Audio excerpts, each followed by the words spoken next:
Ladies and gentlemen, welcome back to your favorite NFL podcast that has been gracing your eyes and ears for, what is it, 2.5, 3 years now? I forgot off the top of my head. But welcome back to your favorite NFL podcast. These sports agents of chaos are here once again. But this time, ladies and gentlemen, there is true news to be had, somewhat. It is the beginning of the 2024 NFL season. Woo, it kicks off this week, boys. We've made it. It's been a slog of a summer to go through, football withdrawal for many. But we're here once again to go over another NFL season. And per usual, I am joined by my compatriots of chaos in this troublesome triumvirate that we have here on the program. On the top of the screen with me, he's the games master of this show, my guy, Justin. Justin, how we doing? Good. A little tired. Good to be back. Yeah, only one more vacation that I have to miss, and then I can be back full time, guys. There we go. Hopefully. Part-time Justin in the summer, but he'll be full-time here once again. And at the bottom of the screen, in his usual man cave for the show, I mean, for the purposes of the show, might as well be the Podfather himself. How we doing? I mean, it does look like a man cave, doesn't it? With the blue, with the white, and the craziness going on. Yeah, no, listen, we're doing great. It's always fun. I mean, we get to do a lot in this episode, and so I think this is what the people pay for. Is that we figured out how to stretch content for a whole other summer, thank God, and now we're back. So we're gonna have some honestly, fun. the funny part is like we didn't necessarily get to do everything we wanted to do in the summer either. So it's like because there were some missed times. So maybe next summer of 2025, if my years are correct, there we might get to. We have a whole list somewhere of show ideas that will never see the light of day, and so they're all going on there anyway. So yeah, so we might hit them one day. We might not. You'll just have to wait and find out in 8 months time, I think, give or take. Yeah. So something along those lines. But ladies and gentlemen, as you could tell in the episode title, we are celebrating the 2024 NFL season kickoff. We completed all of our division breakdowns throughout the last 2 months, and now we are here to kind of bring those back up to an extent. We're going to give you our exact playoff order, 1 through 7, from top seeds in the conferences, 3 wildcard teams, and we're going to quickly run through our personal playoffs of how we see things playing out at the moment. And then the moment we've all been waiting for. Season 3. Not just of the show, of course, Season 3, welcome. But Season 3 of the hashtag SAOC Pick Challenge. It's back. And there is plenty of fun to be had there. We have the defending champion. We have the man who is trying to come back from third to first. And then we have the man who is here to finish his story. And we're going to see all of that play out throughout the next 4.5 months of the NFL season. But before we get to all that, the tagline of the show, of course, is fun, football, and chaos. Let's start with the fun. Let's start with the games. Let's start with a mind-blowing fact. Podfather, it's yours.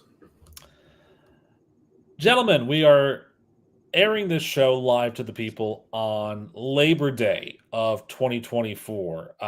And so with that comes a few traditions, which is, the start of school beginning very soon, the fall season in football, and in the world of fashion, there's a rule that says that once Labor Day passes, all the white clothes must go back into the closet and not be brought out again until Memorial Day the following year. Except that rule's never really been written down or, followed recently. So why is this? Well, the rule basically came about that you can't wear white after Labor Day because of the fact that back in the 1880s, 1890s, it was more practical for, to quote Wendell Middlebrooks, the Miller High Life guy from many years ago, snooty, blue blood, highfalutin, upper crusted, fancy pants muckety mucks who were spending summers in the Hamptons and coming back to Manhattan to, live in the 1880s, 1890s or whatever, to put their white clothes away because if you think about it, white represented this aura of, we're not the common man. We don't work, in the sewers. We don't work in the streets or whatever. To that end, too, it was actually a more point of like wearing white in New York City was a problem because, as you probably know, white clothes are probably the easiest to get dirty. And in the 1880s, 1890s, New York City was kind of like how it is today, not very clean. And so, that's more of a reason why they were like, well, put the white clothes away because it's more like the summer thing. That's why you see a lot of the whites during Wimbledon because that's like the All England Tennis Club. That's like their thing. That's why they believe it. Now, I mean, that's not to say that there wasn't some sort of stigma about it because you could wear white furs out to the opera if you wanted to, but that was more like the highest of the high elites, if you will. However, it's been kind of bandied about a little bit because back in the 1970s, a very well-known advice column in the Ladies' Home Journal by the famous Amy Vanderbilt basically said, the rule doesn't hold anymore. Not sure where it began, but the rule doesn't hold anymore. So you see people out in like October, November who are now wearing white. I mean, Michelle Obama wore it all year round, basically. So in essence, this is kind of one of those rules of a bygone era. I liken it to when you're riding a bike and you're being taught to use hand signals to show how you're turning. Like when I was a kid, that was never taught to us because hand signals were basically gone by the wayside. So in truth, this rule is gone by the wayside. Therefore, if you are out after Labor Day and you have those white slacks or those white khakis or that little white bolo scarf that you have, feel free to wear it. And if anyone judges you, tell them they're in the wrong and you're in the right. And I was going to wear white today, but all my whites are in the wash. So, there you go. I have gray, so it's fine. Close enough. Unfortunate timing when it comes to the comedic bit there. But, it is what it is. Yes, and yes, Labor Day 2024, ladies and gentlemen, just goes to show, as we have always said on the show, rain, sleet, snow, hail, traveling domestically or internationally, and Labor Day. Yes. It does not matter. This podcast will come out in some way, shape, or form. Might be delayed, but it will come out at some point down the line. Per usual, an amazing, mind-blowing fact, Rick. Never understood. I never knew what the backstory behind the whole "don't wear white after Labor Day" is, especially because me as a habitual rule stepper has always worn white after Labor Day, mainly inside the house. I have a bunch of white T-shirts that I have for inside the home. Yeah, I feel like T-shirts and like stuff that you would wear in the house is different from wearing things out. Like the white polos or maybe like the white dress shirts, something like that. That was kind of a bit of a non-starter there. But again, if you think about it, any child that goes back to school at a place where they have a school uniform probably is wearing a white shirt. When I was in high school, we had whites or we had the Oxford Blues.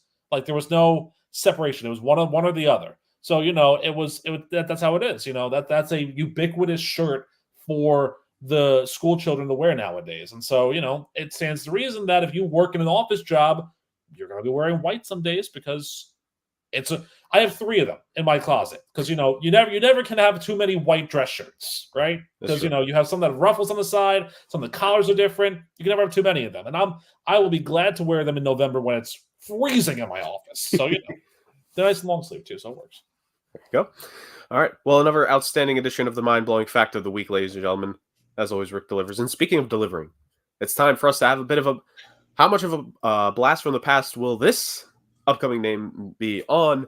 Insert audience sound. Name that player. We're getting there. There. One day. Games Master, the floor is yours. All right. Well, we're going to start way back when this unnamed player was drafted in the first round out of Missouri.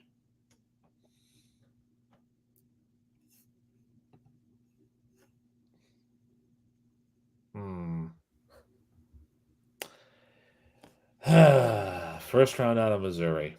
Is it bad that I'm already struggling to think of NFL players that came out of Missouri? No, I know a guy, and I know Justin knows the guy I'm thinking of, but he definitely isn't a first rounder. But to put the first guest on the board, Justin and my longtime favorite quarterback turned wide receiver, Brad Smith. No, it is not Brad Smith. He was not a first round pick as far as I know. Yeah, I think it was a third rounder, but he was damn good in his time. All right, he definitely didn't go to Missouri. but I just want to throw a name out there so we can get to the next round of hints because I just can't think of it off the top of my head. I will say, and I can't wait to hear from the two Jets fans be reminded what college this man went to. DeBerkeshaw Ferguson. Virginia. Come on, Jurg. Come on, man. Jurg. All right. Well, while they were in college, he was a all-purpose first-team All-American, paired with the Heisman Trophy finalist quarterback Chase Daniels. He came out and made one Pro Bowl, playing 9 seasons in the NFL, and having over 500 catches over that time period and 49 touchdowns.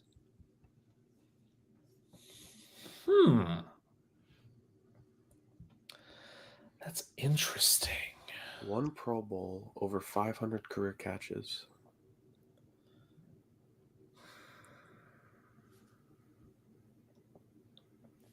Played with Chase Daniel in college. Yeah, I was just about to ask that just for clarification if that was in college or in the pros. Damn, that was. Oh. So let's think. What years did Chase Daniel attend college? That was like the mid 2000s, right? Mid 2000s, yeah. You know what? I blocked it out for a second because I wanted Kansas to go to the title game that year because it would just be hilarious. Because Kansas came from nothing, and Mark Mangino was just this big fat guy who was a great head coach at the time. So it was great. God. Yeah, you know what? I think I know who it is, and for the hype that he had in college, I think he kind of underperformed in the pros, but he was lightning quick in college, man. If this is the guy I'm thinking of. Before I levy the guess, Jurg, do you have anything? Not at the moment. It might need to go to the third round of hints for me. I don't think it will for you because I'm going to knock it out here in 2. Rhyme scheme. Justin, is this player one Jeremy Maclin? Who? It is Jeremy Maclin. Yep. I like that. Yeah. Yep. Drafted in 2009. Yeah. Played, for the Philadelphia Eagles, Kansas City Chiefs, and finally retired with the Baltimore Ravens. He had 2 1,000-yard seasons and 2 10-touchdown seasons, but he did miss some time in between with an injury, and he never really panned out to be what everyone thought he would be. Pretty solid NFL career. Not saying that, but I mean, he was the 3rd receiver drafted in that draft behind Darius Hayward-Bay with the Raiders and Michael Crabtree. And it's a pretty solid NFL career all around. Was a good fantasy player. I would say of those 3 guys that you just named, he had the best NFL career of those 3, but that's not really saying much. Crabtree had a pretty solid career. Up until the end when he was basically being a nuisance to everybody. He kind of fell off after he left San Francisco, honestly. Yeah. Did he not? I don't know. I'm looking right now. Yeah, like me as well. It's like it kind of just felt like his career kind of went nowhere after San Fran. Yeah. Well, I mean, he had a couple of good years in Oakland, right? Yeah, that's what I was going to say. Yeah. He too also had a stint in Baltimore for 1 year. I mean, in theory, he did have more career touchdowns and yards than Maclin, but he also technically played a few more seasons than he did. So, I mean, we all agree in a redraft, Darius Hayward-Bay is nowhere near the first round. You know what? That first round on wide receivers, if you go through the list of the wide receivers that were picked in the first round that year, it's unfortunately, I mean, Maclin and maybe one other guy are the 2 best, but it's slim pickings. Right. Because that was also the year of Hakeem Nicks in the first round. Like what could have been with him. Yeah. Kenny Britt, the kid out of Rutgers. Oh, I feel so bad for him. Injuries derailed him. And then this is the funniest thing because I just remember this now. So back then I was helping my sister do fantasy football because she was in a league with like her friends or whatever. I wasn't at the time or whatever. And so I was helping her kind of pick, and she picked this guy, this rookie, because I told her, like, he's really good. He came out of college really good. He's going to be a really good guy. He's going to help you out. She picked him. She was getting laughed at in the league. Went to the semifinals that year of that league. Percy Harvin. What a rookie season he had too, by the way. He had a great rookie. But that's another guy who, like, after that rookie year, you were like, kind of fell off a little bit. Minnesota really had a run in the late 2000s and maybe like just at the early part of the 2010s, like the first year or two, where it's like they could pick skill position players. Yeah. But they might only get a year or two out of them. Like, obviously, the best of them all, like, they got more than just a year out of him, was Adrian Peterson. But think about it. They drafted Percy Harvin. They drafted Sidney Rice. They drafted Cordero Patterson in that draft where they had 3 first-round picks, if I'm not mistaken. Was that the same draft, or is that a different draft I'm thinking of? I think a different draft. It may have been a different draft, but, like, they had a run there where they could pick, like, good enough players. Yeah. They would maybe get a year or two out of them. They would just leave. And ironically, half of them went to Seattle, considering Sidney Rice and Percy Harvin both ended up leaving to Seattle. So, but man, what a time for Minnesota. And then what a pull there by Justin. I gotta say, great pick there for having that as a good name, that player, because that's a name that kind of gets lost in the ether a little bit in Jeremy Maclin there, but yep, a good one. Because especially like Justin said, one-time Pro Bowler. It's like You won't talk about episode ideas that'll never see the light of day, Rick. Like, we could probably have an episode where we go through Pro Bowl rosters since like 2006, 7, just as a starting point, and like up to now. And I'm sure we'd be able to pick out like one-time Pro Bowlers that like, like it would just remind us of like how good this player was for a brief period of time, and also it kind of reminds you how stacked like some years in the NFL were for like guys to make only 1 or 2 Pro Bowls at most. Yeah. No, you're not wrong about that at all. I think that's a fun one to look back to, because there were. I mean, I would have to recuse myself if we talk about Tyler Huntley, though, because of course, I'm still very bitter about that. But don't worry. Also, you don't deserve the nickname Snoop, Tyler. All right. Well, that being said, Justin, another outstanding edition of Name That Player. Jeremy Maclin brought back to the forefront of people's minds for at least 5 minutes. Maclin. Jeremy, same thing. We'll see who will be featured on the next edition of Name That Player. Fantastic stuff, Justin. Now let's move from the games.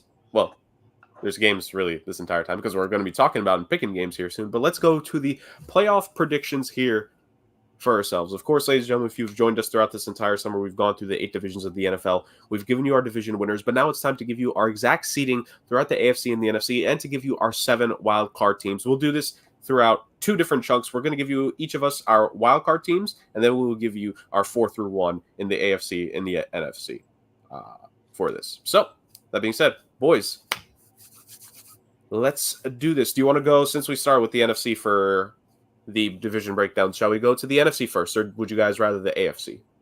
Yeah, let's go NFC first. Let's see how much we all remember.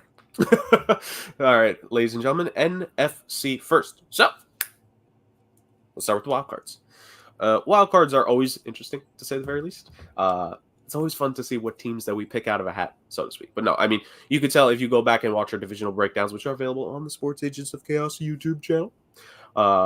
You can exactly, that's called shameless plugging. But you could see that in every single one, when we went through the division, like 3 and 4 teams in some of the divisions are kind of they're there, they exist. Carolina, but really Minnesota, Chicago. But really, it's the top 2 teams in each division is, for the most part, what gets the focus. So it's really something to tell of, is there a division that could have 2 of the 3 wild card spots? It always depends on a year-by-year basis. We nearly had that last season when you think about it with the NFC West. In fact, a couple of years before that, the NFC West did have 2 of the 3, because remember, the one year the Cardinals made the postseason, they lost to the Rams in that playoffs, and the Rams lost to the actually, no, I think the Rams beat the 49ers, if I'm not mistaken, that postseason. A little bit murky memory, but I'm pretty sure that's what happened. So 3 teams in a division can make it to the postseason. Of course, that was possible with just the 2 wild cards to begin with. But that happened last year too with the North.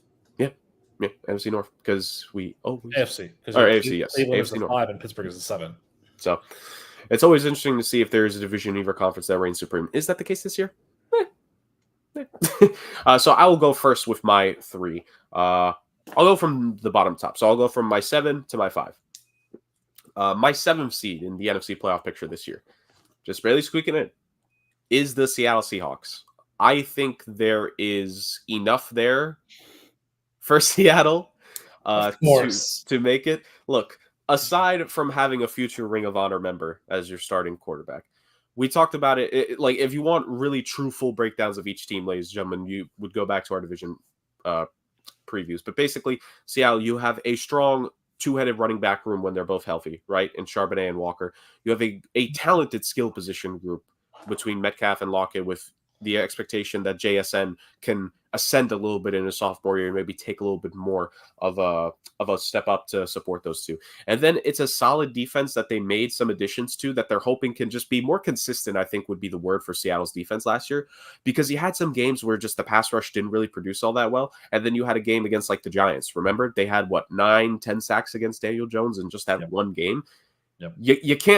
You can't really last a full season as a good, consistent team with only having 1 or 2 bursts like that. So I think the key for Seattle is consistency, and I think they'll get a little bit more of that, but not to be in the upper echelon like they could have potentially been to many last year. So I have Seattle as my 7th seed. My 6th seed, Philadelphia. Rick was more down on them with the feeling than I am, because I still have them, of course, in my wildcard hunt. I just think there's something off to me when it comes to Philly, when it comes to that roster. It just feels like, and I'm not even saying from an injury perspective, it feels like they're another rough losing stretch away.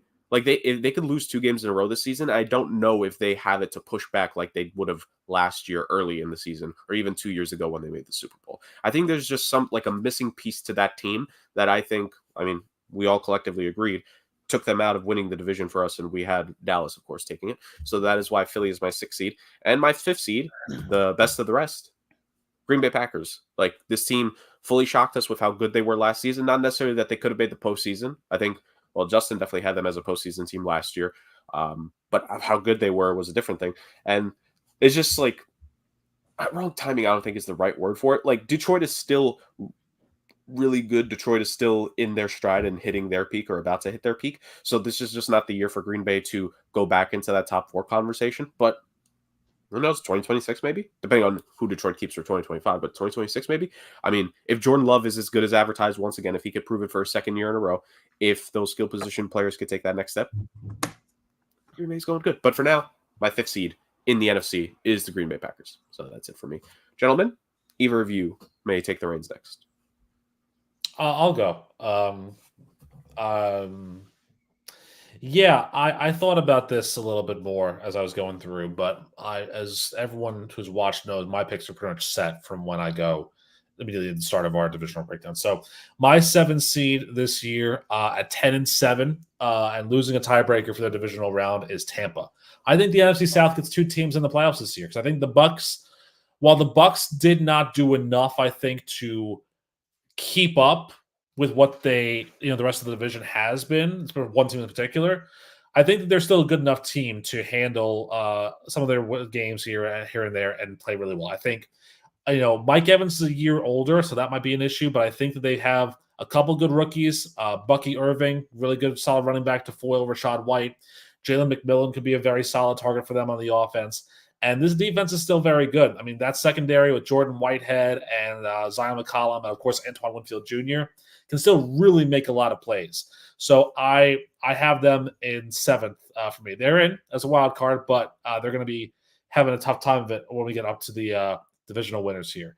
My 6th seed was a bit of a surprise. It was the Arizona Cardinals at 10-7.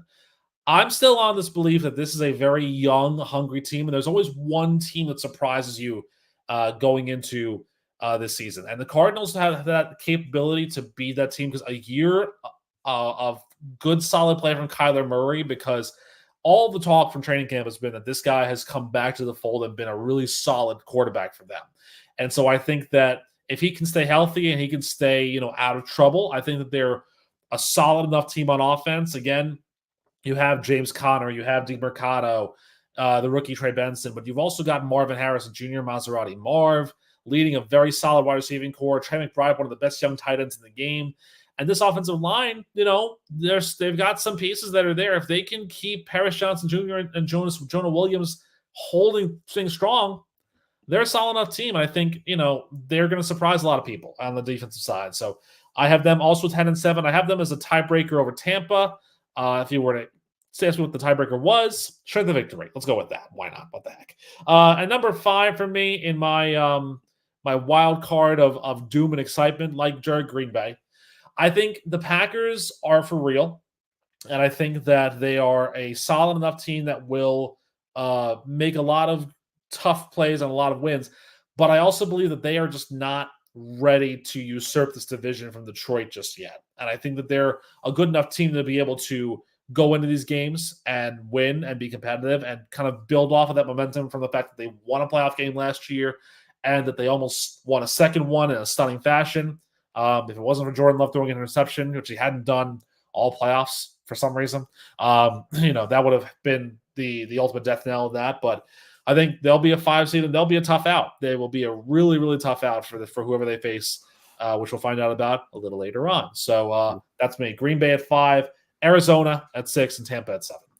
If the Cardinals make the postseason, there's going to be multiple guys on that team up for individual hardware because you talk Kyler Murray for MVP. You're talking about Gannon for Coach of the Year. I don't think anyone is expecting a 10-win year out of the Cardinals this year. A 10-year plan, maybe, but not a 10-win year, to say the very least. So let's see. Is Rick a Nostradamus when it comes to this? We'll have to wait and see.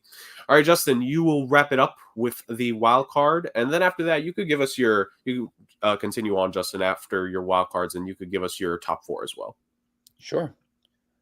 So I am going to start out with my 7 seed, and I have gone back and forth on this team a little bit. I think I was a little unkind to them in our divisional breakdown, but I still think that they have so many pieces, specifically on one side of the ball. Chicago. No. Oh, wow.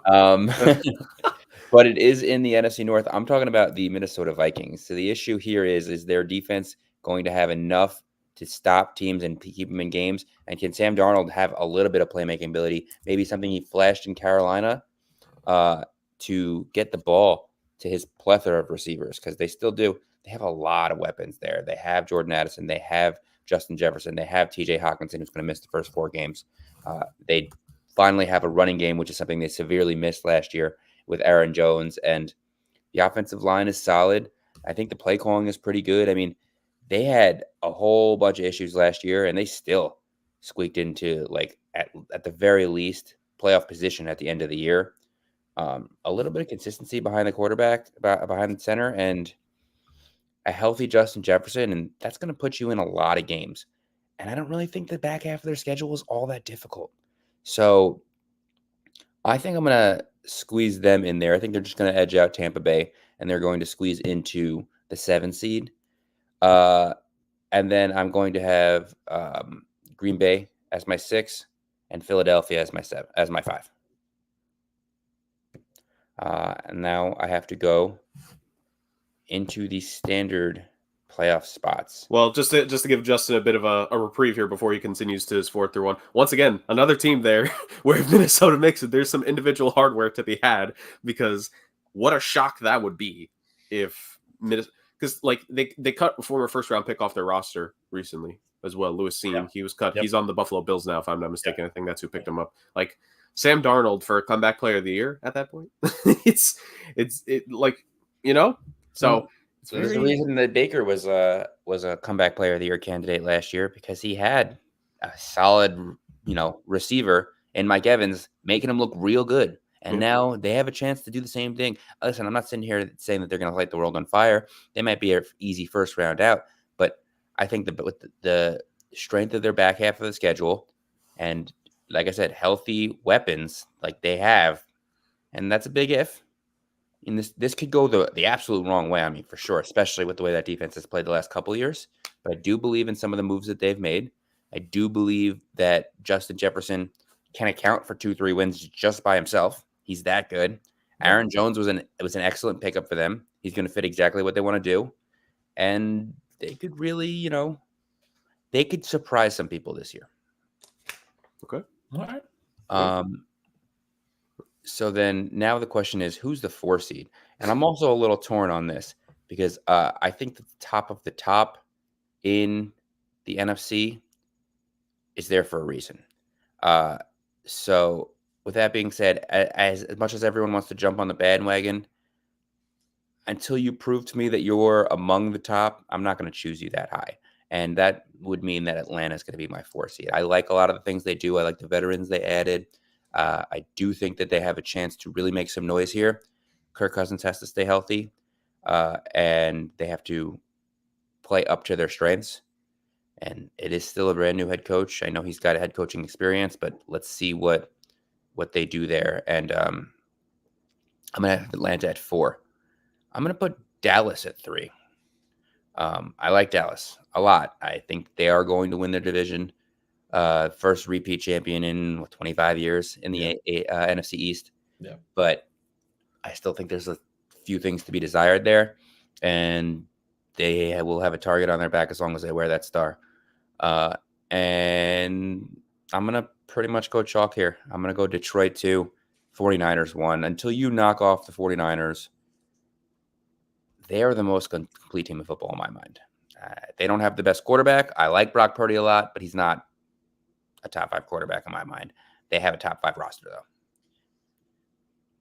And they somehow find ways to pay everyone $100 million. Yeah. I don't know how, but if I can, I'm just going to submit my name to play for the 49ers sometime soon. What have I always said, boys? Say it with me. The salary cap is a social construct. Yes, you do say that quite often. You do. It exists in fluidity. It doesn't exist because somehow they find a way to pay another. Now, to be fair on this time, they're probably going to lose 1 or 2 people from extending Brendan Ayuk, which extension news, ladies and gentlemen. Brendan Ayuk re-signed with the San Francisco 49ers on a rich 4-year contract. Well, it was like $120 million. Yeah, something like that. Yeah. And what was the guaranteed money? Like 80 something? 90? Yeah. So they signed that ultimately, guaranteeing his long-term stay in the Bay Area, which hopefully he will have better luck when he randomly goes out for shopping, unlike random rookie 49er receivers. Ooh. Shout out Ricky Persil. Glad to know that you're healthy. I would not be making this reference if he was in bad condition. Thankfully, he is okay. It's a bad look for San Francisco. Yeah, not great. The city, not the team. Yeah, for that's nothing to do with it. Unless it comes out later that they set him up, but that would be a weird thing to happen in the NFL. That would be wild. No, listen, he's not Jussie Smollett, man. All right, I think he's okay. He set up a selfie. Oh no, okay. Let's not go down that rabbit hole to say the very least. No, conspiracy theories. We're very lucky. God damn it. We're very lucky that he is okay, of course, to say the very least. So that being said, a very interesting 4 through 1 right there, Justin. And will the intrigue continue? Well, I'll start this off because I think everyone wants the Podfather to go last in both the NFC and the AFC in terms of just pure entertainment value. So for me, I'll go first. So my 4 and 3 are honestly the same to Justin. I would say very similar, but I might as well just replace that word. It's the same. I have the Falcons at 4th and the Cowboys at 3rd. Honestly, I've lost a little bit of faith in the Cowboys as this offseason has continued, as we've approached the start of the regular season. And it's not necessarily the CeeDee Lamb contract extension itself and that whole thing that just went longer than it really needed to, probably. But just to me, like, I feel like behind the scenes, like, I think we always discount what's happening behind the scenes is like what can make an impact. I think there's behind the scenes issues with the Cowboys that might get this team to shift around slightly. I think when we were doing the division previews, I think we were all pretty confident saying like the difference between the Cowboys and the Eagles could be like a 2-3 game difference. That may have that gap may have gone a bit for me. I don't think it's necessarily going to be that same distance at this point. Now we'll obviously wait and see, but it's not that. And plus the Deron Bland injury, kind of hurts the team, even though he was a boomer bust player last year. Would have been very interesting to see how he would have developed in this upcoming season for Dallas if he could have rounded himself out more, a lot like Diggs did, right? Like early on in Diggs' career for Dallas, he was honestly similar to Deron Bland. He's either going to get you an interception and follow it up with like a long return, or he's going to let up a 40-yard touchdown. All right. Now, Diggs has rounded himself into one of the better all-around corners in football, and you got to give a lot of credit there. Deron Bland was probably on that path too, but now he's going to miss, what was it, Rick? 6 to 8 weeks, I think was the prognosis. Yeah, for 6 to 8 weeks. Yeah. Yeah. So we're going to have to wait to see him probably, like, I mean, if they get good luck, maybe week 7 or 8, he'll be back. So we'll see. But it's probably going to be close to, if not after the trade deadline, which, I mean, maybe for Dallas, you could view that as like your own trade deadline acquisition. You're getting your own player back into the fold. So, right. Justin, in case you missed it, I have the Falcons 4th and the Cowboys 3rd, just like you. I'm similar. This season, to me, this regular season, I have it as the season for teams that need the number 1 seed are going to go all out to get the number 1 seed. I have the Detroit Lions as my 1st seed in the NFC, and I have San Fran as my 2nd. And it's not because I don't think San Fran can reclaim that 1st seed. If knowing how my prediction luck tends to go, they're probably, congratulations, I think I've just given the 49ers the 1st seed in the NFC. But I think, and this is also factoring into my AFC number 1 seed, which we'll get to here in a bit. But I just think Detroit wants the NFC playoff picture to have to go through Motown. I think they want it to go through Detroit. Obviously, I know technically every team would want it. But I think after experiencing a deep postseason run last year, after what was a very close game against San Francisco in San Fran, would we really say that what was Detroit's lead in that game? 21-0, 24-0? Something like that, yeah. It was a 3-touchdown lead. Yeah. Are we that confident in San Fran doing that on the road last season with how that team was looking in certain moments? Maybe yes, maybe no. Honestly, they're still an extremely talented team. I wouldn't put it past them. But it'd be a lot harder to do on the road. That's why I think Detroit is going to be gunning more than anything. I think they're going to go all out to try to get the 1st seed in the NFC this year. So I have the Lions as my 1st seed, with San Fran is right behind them. Like, I'm talking about, they might even have the same record, but there's going to be like the 17th tiebreaker down, like the tiebreaker rabbit hole is going to be what makes the difference probably. Like, it's close, but I have Detroit ultimately gaining that 1st seed. That's going to be big for the Lions here in a year that I talked about individual hardware. I think, look, I'm being real with you. I think Dan Campbell was robbed of Coach of the Year last year. I think giving it to Kevin Stefanski again was stupid. Then again, we've already critiqued award voters enough on the show. They've been featured on Right Podium as well. So I'm not going to go too much into it, but I think a nice 1st seed in the NFC this year, strong case for an MCDC Coach of the Year award this time. So I have the Lions as my 1st seed, with the 49ers as my 2nd seed. Rick, to you before we move on to the AFC. All right. I have the Washington Commanders as my 4th seed here. I'm kidding. I don't have that. No, forget that. No. What is this, 2022? Yeah, right. No, I think so. There's something to what you talked about with the Cowboys to me. That's also an interesting point, but I want to bring up the inverse point in a way. Dallas needs to finish at the 3 seed or higher, because if they finish at the 4 seed, they're hosting Green Bay, and you know what happened last year. You don't want to have a replay of that again, because that will be the end of Mike McCarthy's run as the head coach. So I think Dallas finishes a game ahead of Atlanta. The Falcons take the 4th seed. They have a better divisional record. Like Justin said, the NFC South's not going to be that team that's highly rated. That conference is highly rated, rather. But at the same time, the Falcons have done so much in the offseason that have warranted them pushing over that limit. Chiefly enough, getting rid of Arthur Smith was the number one thing that they could possibly do. So I think that's for them. They're the 4th seed. It's a good year for them. First year for Raheem Morris is a good year for him. Dallas is the 3 at 11-6. Like you said, there's some things that coming out of camp that worry me a little bit. But at the same time, I look at the rest of the division, and there's nothing that I'm seeing from any other camp that's giving me pause to say the Cowboys aren't going to win this division handily. Like, I think they're going to – I have it at least a 3-game lead. It could go down to 2, and it's still handily, because the gap is just so large, I think, between where Dallas is, where Philadelphia currently is, or aka where they want it to be, and then the Giants and the Commanders are just further back. I have San Francisco at 12-5 as the number 2 seed. So my reasoning for why I think it's going to be a rougher year for them, we still don't know what the deal is with Trent Williams, do we? We really have no clue about that. And that's a big piece to not have assuredly in the offensive line. And yeah, there's a lot of stigma about Brock Purdy not really being the true number 1 quarterback. I mean, look, he is, but, he's not going to wow you every game. I think you could see this team regressing in some games here. I think you could see them having a difficult time with some of these interdivisional games, or, the bounce backs, the back-to-backs where they have to go to Green Bay and Baltimore, they play them, or Buffalo rather, that can be tricky on their end too. So I think that they're not the number one seed. They don't need to be the number one seed, but they, like Dallas, will walk through their division handily, win it by at least 2 games.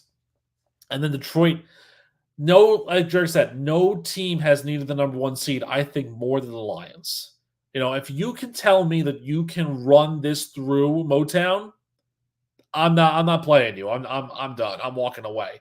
The Lions are built for this, and this is, I believe, the end of that window for them, or they're the starting of the closure of that window for them, because they paid Jared Goff. Pretty soon, sooner or later, the bell's going to toll for Gibbs and Laporta and Branch and Campbell, and keeping all 4 of them is going to be tricky. But if you say, hey, we won a Super Bowl with these guys, you've done the right thing. You've given Detroit their first Super Bowl title in modern day NFL history. So I think that's really the key for them. So I, like Jurg, have Detroit at the number 1 seed, and I have them 14-3. I have them tied for the best record in the NFL this year. I think they're just that good. Yeah, I don't blame you. I think no matter, can't interchange it. I think those are going to be the 2 teams that people are going to be highlighting as probably an NFC Championship game rematch.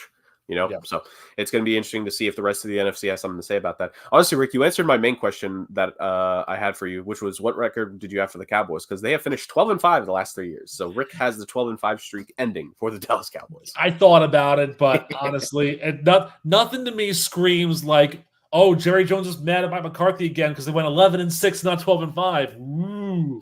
So, yeah. All right. Let us move on to the AFC, boys. Justin, I'm going to throw it back to you. Give us your 3 wild card teams this season in the AFC. You're muted. Is he muted? Oh, yeah. He is for me. I am muted. Oh, okay. Okay, so we're going to start with the 7 seed, where I'm going to take the Los Angeles Chargers. They're not going to go 16-1 this year, Rick. Ah, man. They're going to squeak into the playoffs with a new system. I think that Herbert has a down year in terms of his statistics, but he has a more efficient year. I think they're going to throw the ball a lot more than people think. They are going to target a lot of those young receivers. I do think that Quentin Johnston takes a step forward this year. I'm not saying he's going to light the world on fire, but I do think he has a better year than he did last year, more along the lines of the last 4 or 5 games that we saw him when he started to catch some passes. I think Ladd McConkey's going to be solid there. I think that there's going to be more there than people give them credit for. So I'm going to have them as the 7 seed. As the 6 seed, I'm going to go with the New York Jets. I think the Jets are going to have a very good year. They're going to lose their division, but by a close margin, and they're going to squeak into the 6th seed. And then as the 5th seed, I'm going to have the Houston Texans. I really like Houston this year. I think that they've made a lot of good all-in moves. They're trying to capitalize on the rookie contract of their quarterback, C.J. Stroud, who was excellent last year. Even if he takes a small step back, I think that the plethora of weapons and the things that they've added are going to make this team really difficult to deal with. And we're going to see 2 of the top quarterbacks not make the playoffs in Josh Allen and Joe Burrow. Well, look at that. All right. Podfather, we'll throw it to you for your 3 wildcard teams. Yeah, it's really interesting that you say that, Justin, because I there's a lot of predictors that are out there that are saying the Bengals are a trendy pick to go to the Super Bowl on the AFC side because Burrow's back. But him not making the playoffs is a gutsy call on your end. I like it. It's a very gutsy call. I don't like that haircut. That's what it is. Well, I don't like it either. I don't like it either, but I'm going. I got one yesterday, so I'm going away from that here. My surprise 7 seed, I have them being a game better than Jacksonville and Pittsburgh, who are both going to finish 9-8. So Tomlin's win streak continues.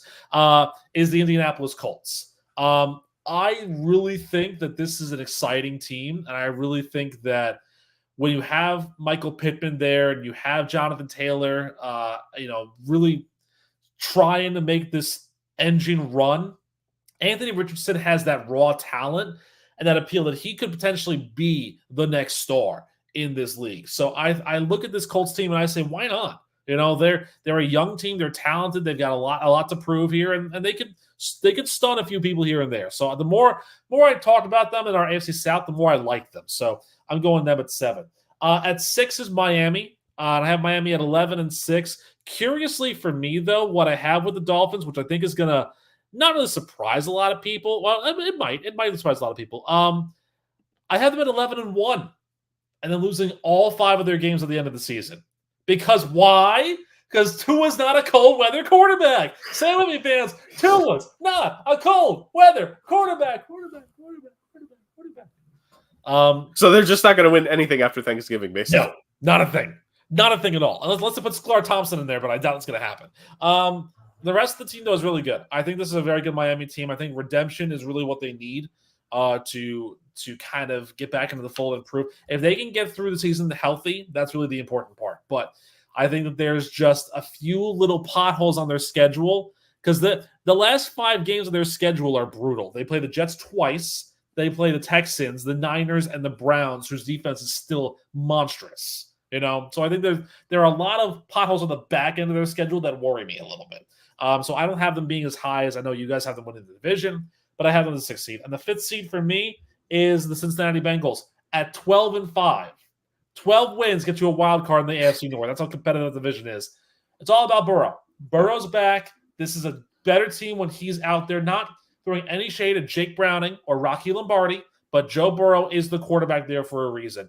This is another team who I think that window is closing rapidly because now that Burrow's come back from what he deemed a catastrophic end of career industry potential sort of thing. I don't know, it was a risk thing, whatever. But he deemed it that way. I would say that this is like the run of runs for them because you're not keeping everybody. We know this for a fact.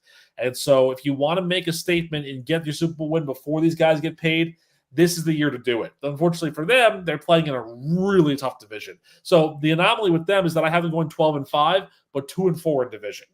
Because I think this division will cannibalize itself as it normally does. And so I think that they will be really good out of division, but struggle in division because of how good these other teams are. Even though, as I said, Pittsburgh and Cleveland are modeling around 500, they're still a dangerous 500 teams. So that's what I have. All right. And, you mentioned this is kind of last chance saloon.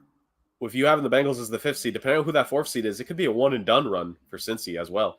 Which they have not had yet. That's the key thing. They have not had a one-and-done playoff appearance under Burrow yet. Right. And the 2 times they've made it to the Super Bowl, and they made it to the AFC Championship game. Well, I mean, Marvin Lewis is back in the NFL now, not with the Bengals, but he's back in the NFL, so So the bad luck carries over to Cincinnati. Absolutely, it has to. I got you. All right. I'm going to give my 7 through 5, and then I'm just going to go to my top 4 as well.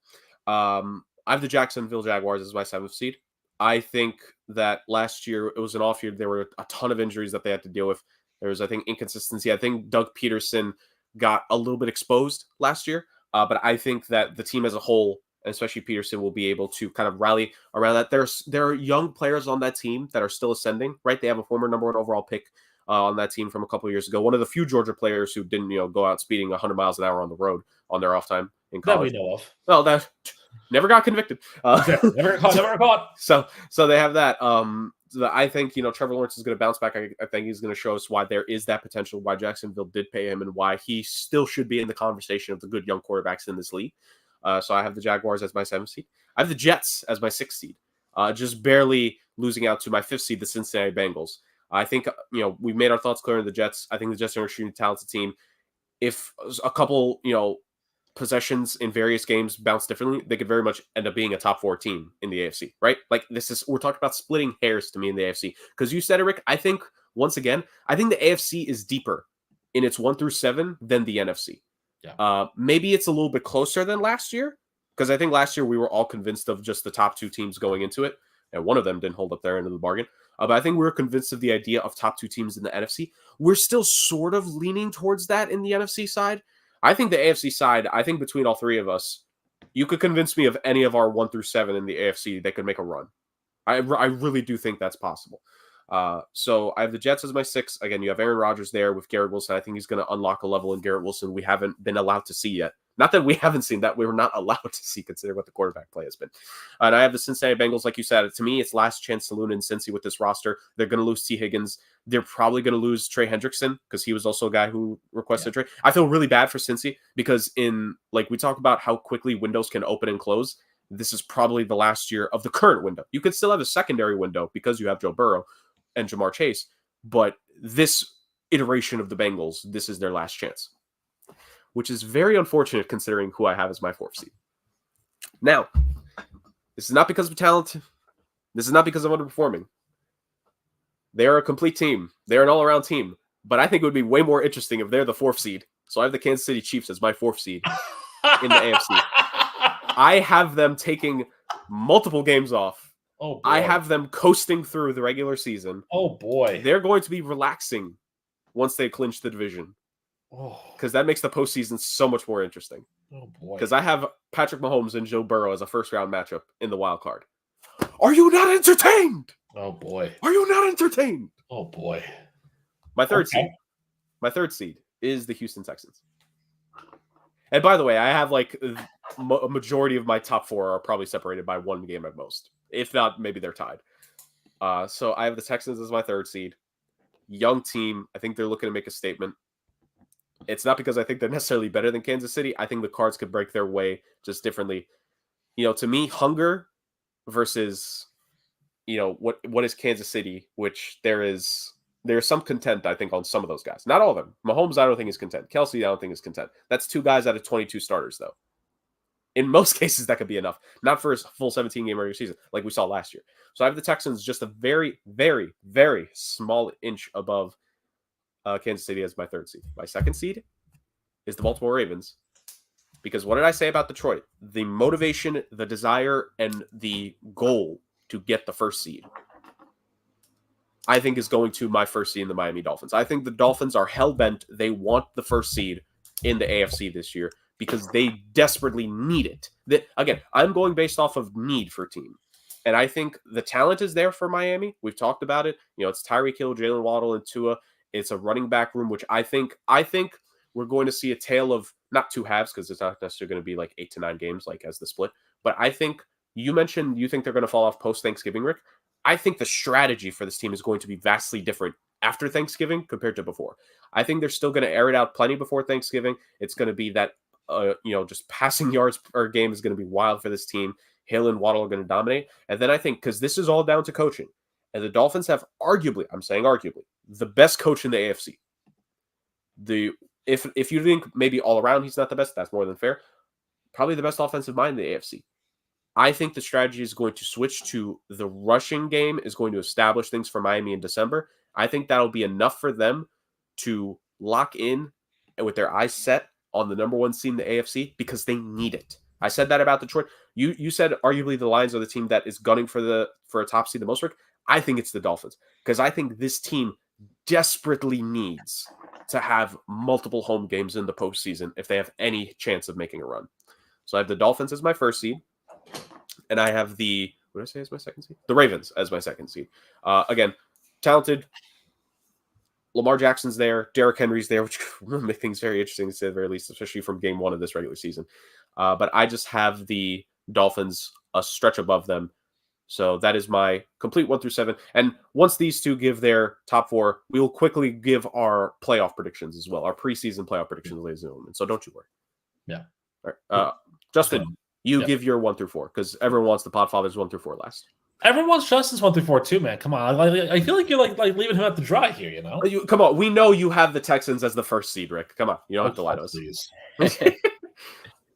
All right, so I'm going to start with a divisional matchup in my first wild card spot, and that is going to be because the Texans were the 5th seed. Jacksonville will be the 4th seed. I like Jacksonville a lot, but I don't think they're the strongest team in the AFC. I think that they're going to have a good year, 10, 11 wins. They should win their division, but it's going to be them and Houston to start the divisional matchups. The 3rd seed, I'm going to have Baltimore. I really like Baltimore this year. I think that they're going to be among the top teams, but I think they have a gauntlet of a schedule, especially down the stretch. And for that reason, I think that they maybe drop a tiebreaker or two. And that puts them in the category of third seed, playing the New York Jets.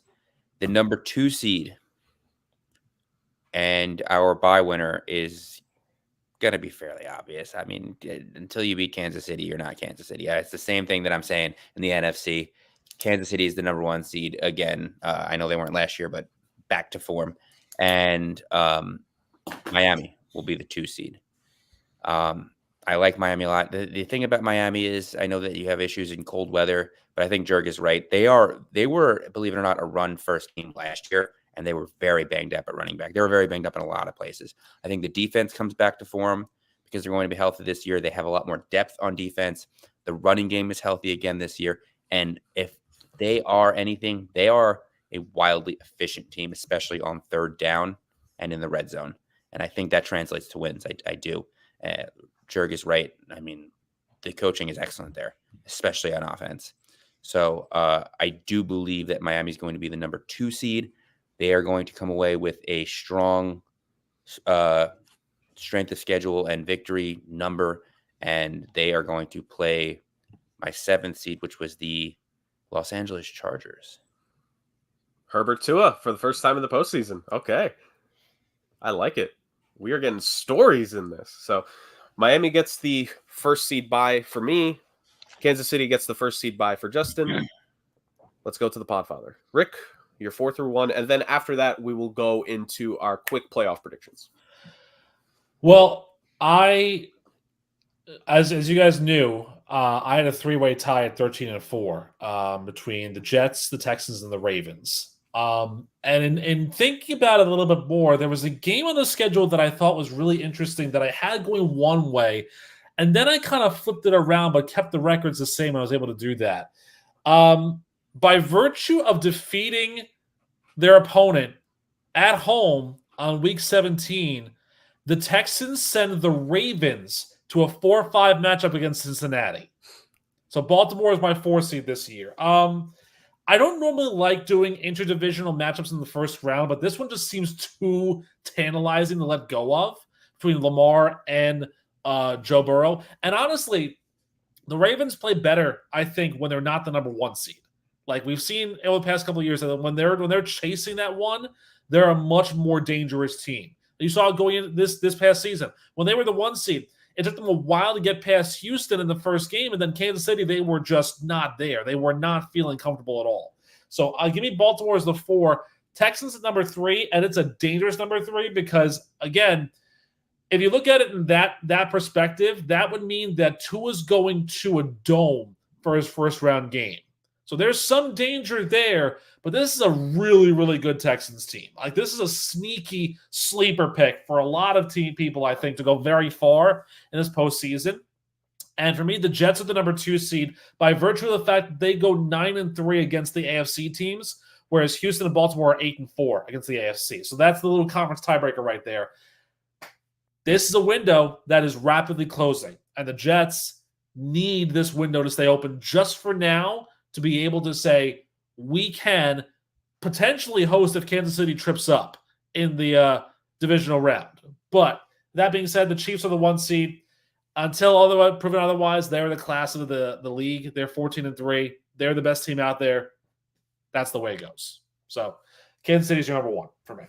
All right, there we are. So we have that. Let us move on to our playoff predictions, and let's just stay in the AFC since we're there. We're going to get to the AFC Championship game, then we're going to quickly go to the NFC to get to the NFC title game, and then we just go from there. All right? Yep. I'll go first since I know the people are waiting for me. All right. In my 2 versus 7 matchup, Ravens-Jaguars. Keep it simple. Ravens move on. In my 3 versus 6 in Texans-Jets.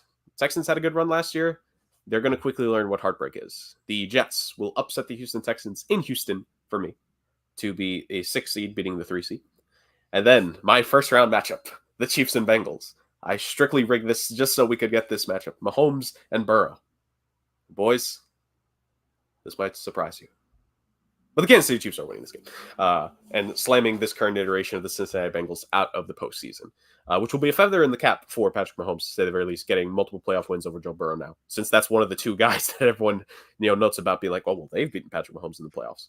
Not this time. So I have the Dolphins as the first seed. They will take on the Jets, as they are the lowest seed remaining, as the sixth. And I have a Ravens and Chiefs divisional round matchup. Last year's AFC Championship game in the divisional round. And honestly, I have it repeating. The Chiefs are going to defeat the Ravens to make it back to the AFC Championship game. And you know what? The Chiefs are going to have to travel to Miami for that championship game, because I have the Dolphins barely beating the Jets in the divisional round. So I have a Miami hosting the AFC title game against the Kansas City Chiefs for myself is my AFC Championship game prediction. Before I move on to the NFC, let's get your AFC playoff pictures, boys. Or your AFC playoff predictions, I should say. Justin, you'll go first. I know Rick is doing all his note-taking. He needs to hold this against us when the time comes to pass.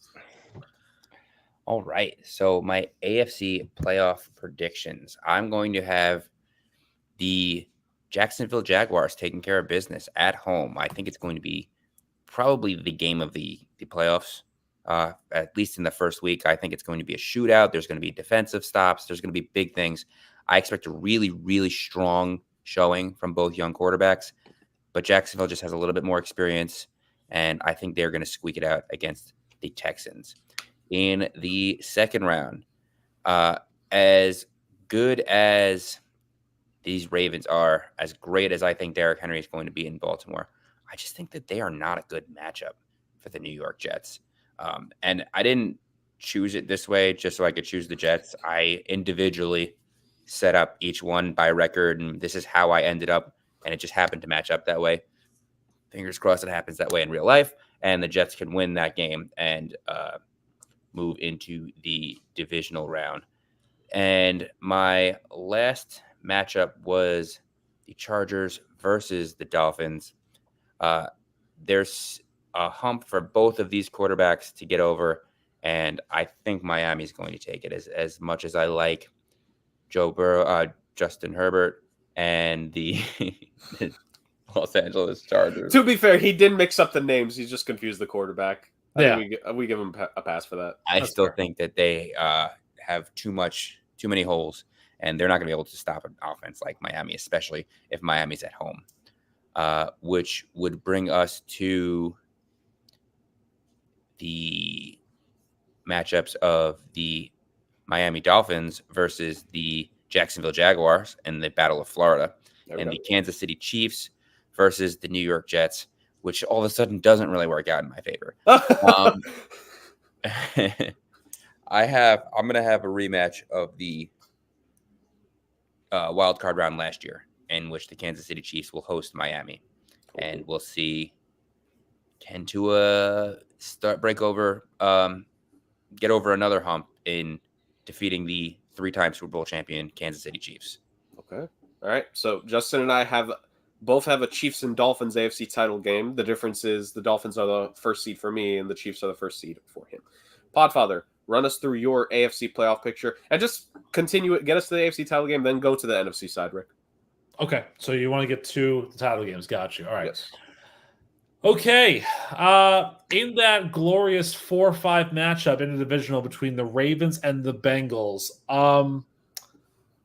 the Ravens get snake bit.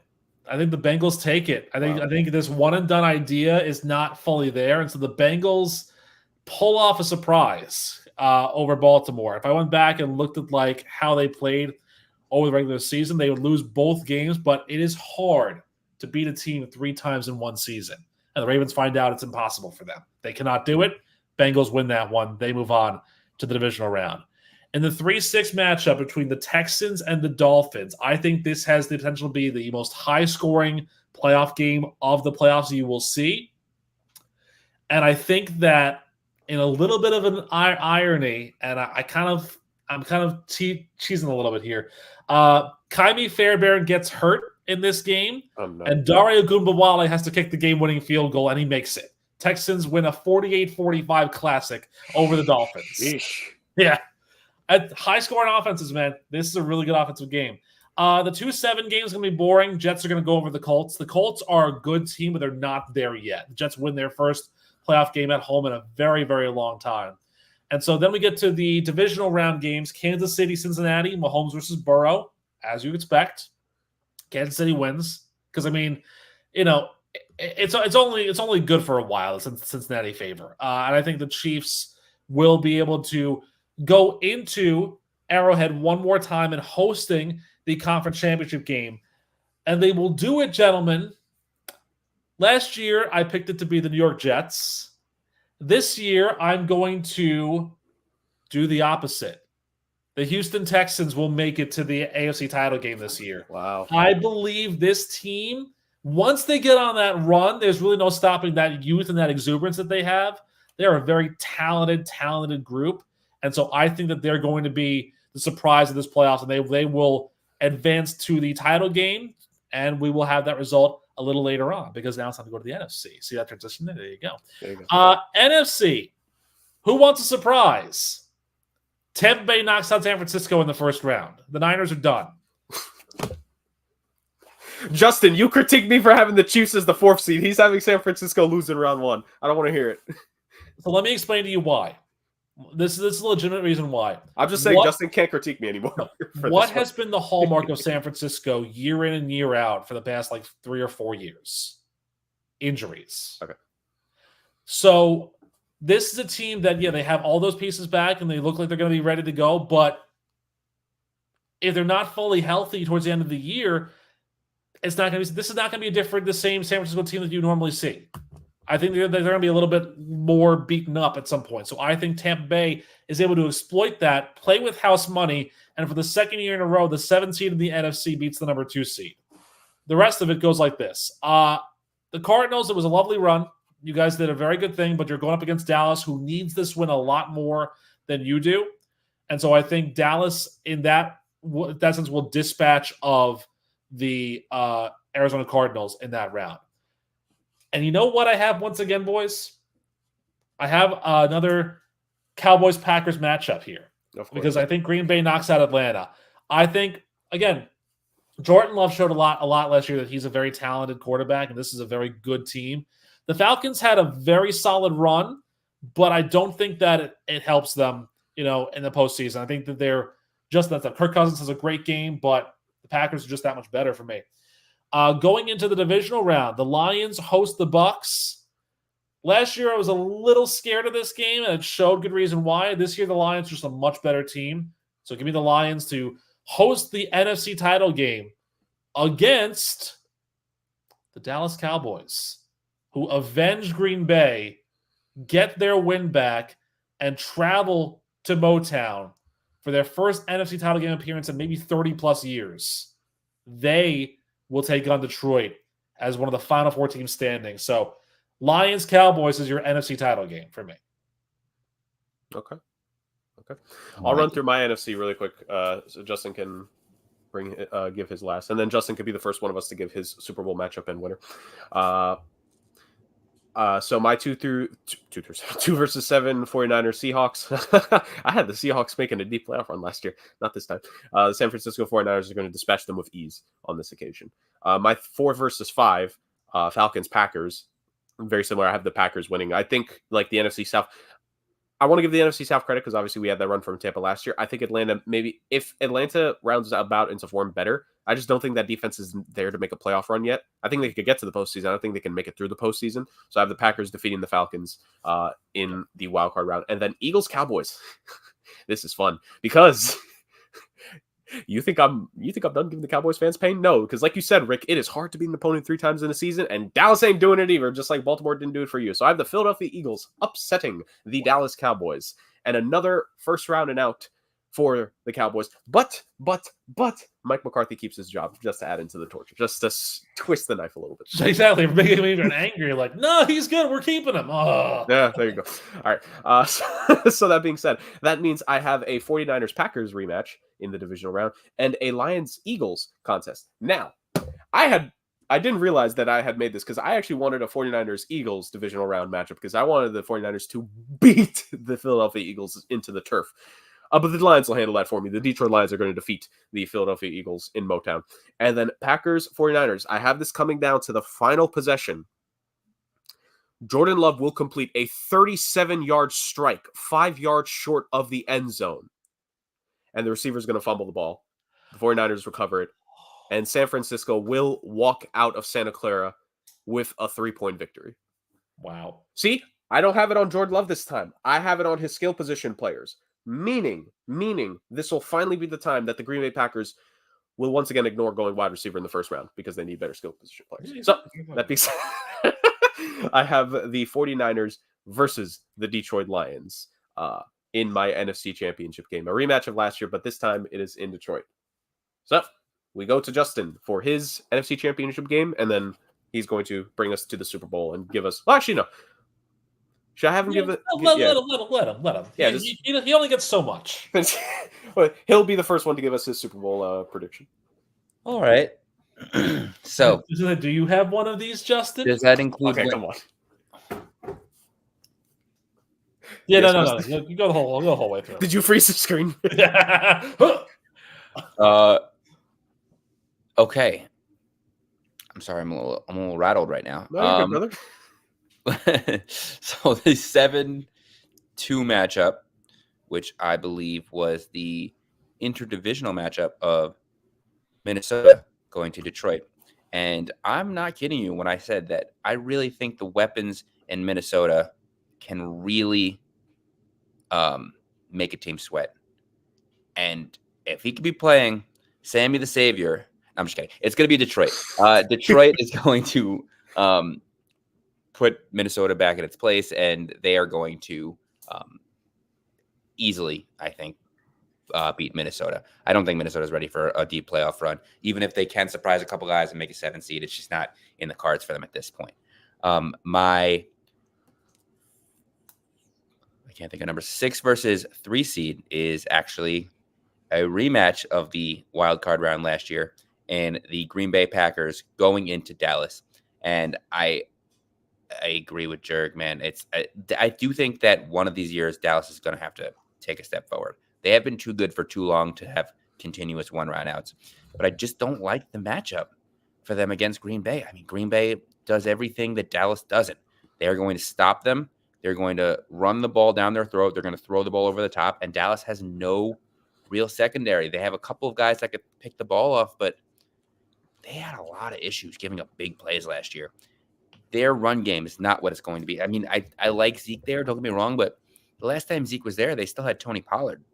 You're going to tell me Dalvin Cook is going to come in here and give you the same 1-2 punch that they had all those years ago? Like, there's clearly a change in the way this Cowboys offense is going to have to run. And CeeDee Lamb, they better hope he has the same season he did last year because they're going to absolutely need it.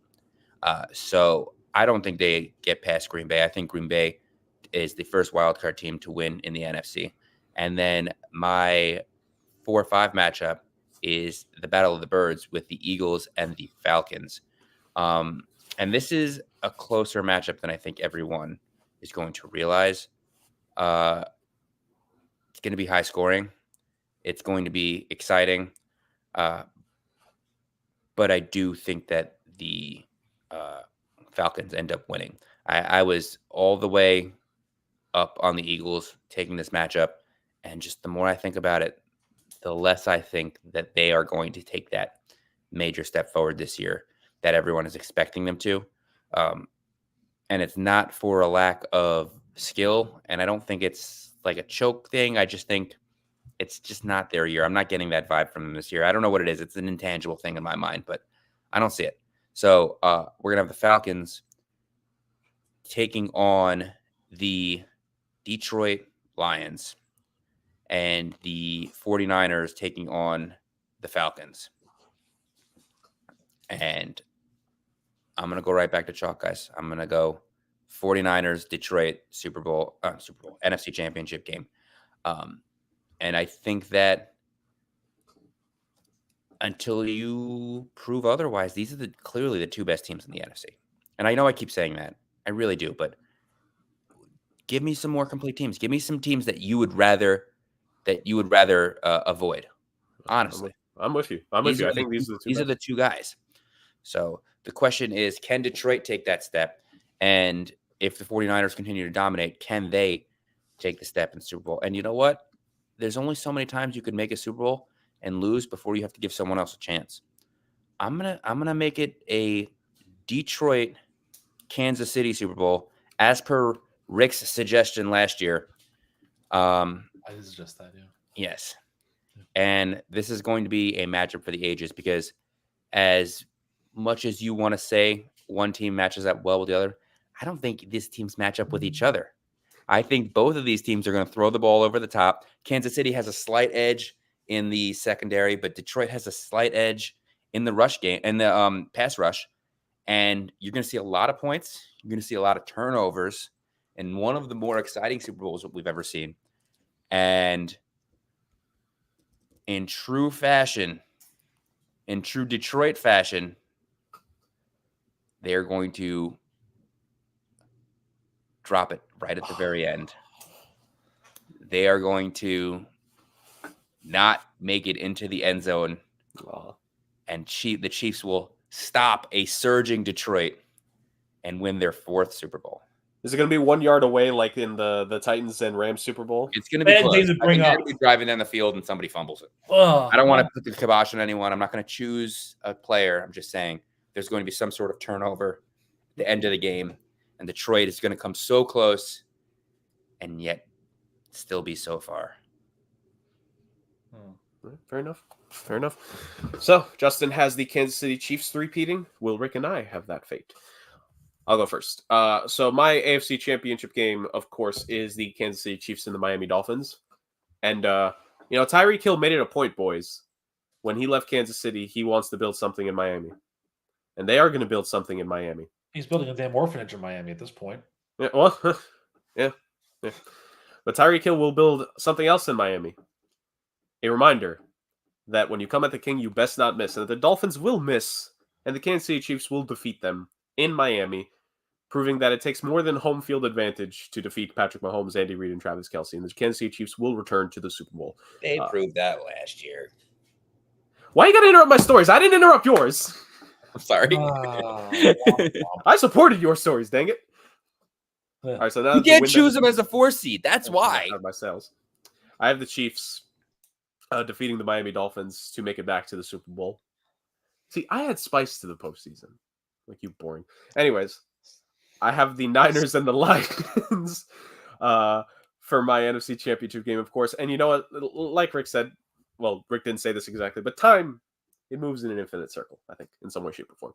I have the Detroit Lions winning by a hair. Thank God. Against the San Francisco 49ers. I was going to call you out for a second because if you said San Francisco one, I was like, that's so spicy take there, Jurg. Oh, my God. Kansas City, San Francisco again? Oh, wow. So I have Chiefs-Lions happening, and this is what you call a storyline here, because we have a team in the NFC vying for its first Super Bowl. This is a city that needs it because the Tigers suck. The Pistons suck. And the Red Wings are probably going to choke making it the postseason this year in the NHL once again. So the city of Detroit needs this. And who would have thought it'd be the Lions delivering this, really, right? So it's going to be the Lions' turn to try to make the city proud. And they're going up against the team that is going for an unprecedented Super Bowl three-peat. Because I think when it was called the NFL Championship, I think there may have been a three-peat. I could be wrong, but I think there may have been. But there's obviously never been a three-peat in the Super Bowl era. And I think the most interesting thing is there have been multiple teams. There have been teams to make it to 3-4 plus Super Bowls in a row. The problem is that it usually comes from teams that always lose them. Minnesota, Buffalo. But I think the Chiefs will be an example of they're winning these Super Bowls and they're making it back. Like the Patriots, they didn't go to 4 straight Super Bowls. They dropped that second one and won 3 out of 4. No, they didn't make it in that middle year between their first one and the repeat, right? So I think this Kansas City, this is literally, we've never seen this before territory of three-peat, going for the three-peat in not just any modern era, in the Super Bowl era. And that spans a really long time, ladies and gentlemen. So, my Super Bowl winner, on a game-winning field goal from 52 yards, By Butker, of course. And here's the thing. I have been wrong on every single Kansas City Chiefs Super Bowl I've ever had. So in theory, what I say now, the other team's actually going to win. Therefore, I have the Kansas City Chiefs losing to the Detroit Lions on a 52-yarder, and Detroit will win this year's Super Bowl, which means congratulations, Kansas City. I've given you a 3-peat. How dare you? I mean, also, to be fair, when you said 52 yards out, I thought to myself, wait a minute, Michael Badgley's hurt, right? So there's actually no kicker in Detroit who can actually kick from 50 yards or beyond, right? So I think we're good. Wow. Little did you know, Amon-Ra St. Brown is actually going to make this kick. Take my joke, why don't you? Yeah. Okay. Well, it's kind of cute that the two you coordinated, the Kansas City and Detroit thing, also with Miami and San Francisco in your conference titles. It's very, very cute. So I think it's time for me to kind of, put the kibosh on all the fun. Yeah, put the kibosh on all the fun and bring you back into a world of misery, if you will. As a true Jets fan. As a true Jets fan. Speaking of misery, how about this NFC title game, boys? The Lions, who were trying to get to their first Super Bowl ever, and the Cowboys were trying to get to their first Super Bowl in 30 years.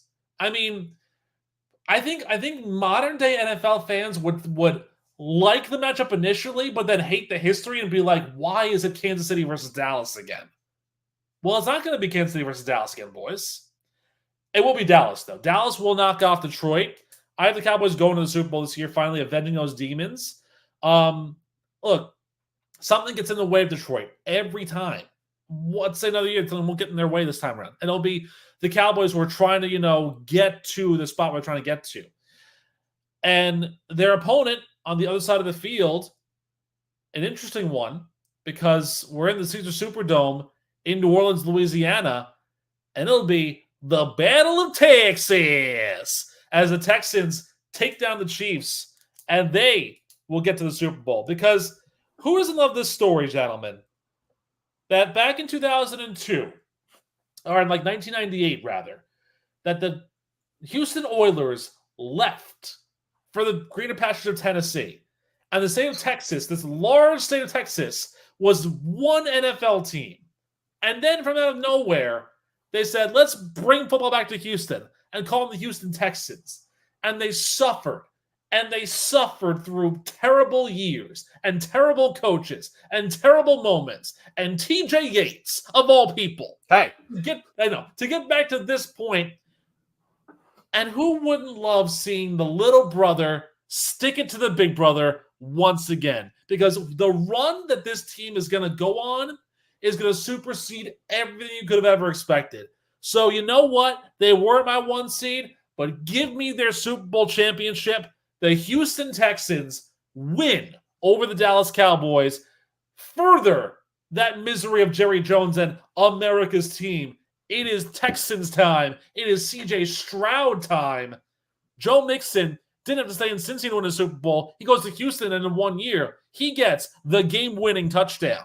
He runs it in from 38 yards out, and the Texans win 34-24, that being the ultimate final play that kills, here we go, back home to Dallas. Texans win. I want to be different. I'm being different. All right. There you go. All right, ladies and gentlemen, so to recap. I'm not going to recap every single thing. No, so to recap, in the AFC and NFC championship games, Justin and I both have Dolphins, Chiefs, and 49ers, Lions. Rick has Cowboys, Lions in his NFC title game, and he has Texans, Chiefs in his AFC title game. Justin and I both have Lions, Chiefs Super Bowl happening. He has the Chiefs officially winning. I have the Lions officially winning, but per my usual luck, I'm giving the Chiefs a 3-peat with me saying that. And then Rick has the Texans defeating the Kansas City Chiefs in Arrowhead to move on to the Super Bowl, whereas he has the Dallas Cowboys defeating the Detroit Lions in Motown to move on to the Super Bowl. And then I'm going to guess the Super Bowl MVP is probably... I wonder who his Super Bowl MVP is going to be. Who knows? Dalton Schultz, dude. Come on. Of course. Dalton Schultz is going to catch 3 touchdowns against the Dallas Cowboys in the Super Bowl. He's going to win Super Bowl MVP, going down in infamy with the likes of Malcolm Smith as the most random Super Bowl MVPs to ever exist. And the Houston Texans will defeat the Dallas Cowboys and hoist the Lombardi for the first time. So Rick and I both have first-time Lombardi hoisters while I also on the side have a three-peat happening. And Justin officially on the record has a never before seen in the NFL Super Bowl era three-peat occurring. What a time. This is going to be a fun season, guys. And what is going to highlight the fun season on the show is the return of the hashtag SAOC Pick Challenge transition. Ladies and gentlemen, if you have joined us on the show in the previous seasons, welcome back. And if this is your first time, welcome to the fun. The hashtag SAOC Pick Challenge works in this way, ladies and gentlemen. The three of us look at the slate of NFL games before a given weekend on a specific date. This time, we're actually including Thursday Night Football, which, well, actually, no, we did that, I think, twice last season, if I'm not mistaken.